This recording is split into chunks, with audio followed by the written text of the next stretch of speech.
The Israeli-Palestinian conflict has been marked by significant events and crises over the decades, with the situation in Gaza often at the center of global attention. Among the tragic incidents that have occurred in this context is the bombing of a hospital, which has resulted in widespread outrage and condemnation. One such incident, reported in recent years, involved an Israeli strike on a hospital in Gaza, resulting in the deaths of several individuals, including 5 journalists. The incident reflects the increasing dangers faced by journalists reporting from conflict zones, particularly in areas like Gaza, where military operations are often interwoven with civilian life. Journalists play a crucial role in documenting events, conveying the realities of war, and providing a voice to those affected. However, their work often places them in perilous situations.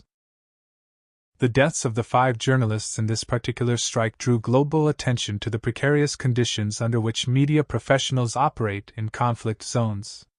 The targeting of a hospital is particularly significant, as hospitals are generally considered safe zones under international law. Such attacks raise serious ethical and legal concerns, often leading to accusations of war crimes.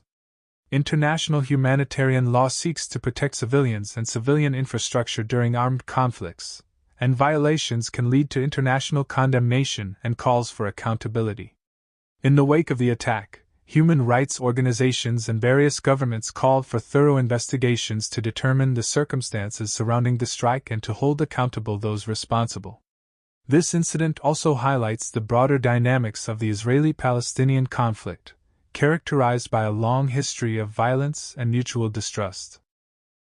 The Gaza Strip has been the site of numerous military operations, retaliation, and protests, which have resulted in significant loss of life and suffering on both sides.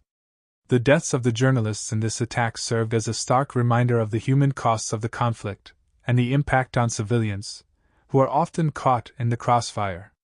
In the aftermath of the hospital bombing, the international community responded with calls for ceasefires and renewed dialogue between Israeli and Palestinian authorities. Various countries urged both sides to engage in constructive negotiations to address the underlying issues fueling the conflict. The media played a crucial role in covering the aftermath of the attack, sharing stories of the victims and the broader implications of continued violence. The incident sparked discussions about the safety of journalists, the responsibilities of military actors in conflict zones, and the need for stronger protections for media personnel. Many organizations, including the Committee to Protect Journalists and Reporters Without Borders, have long advocated for enhanced measures to ensure the safety of journalists.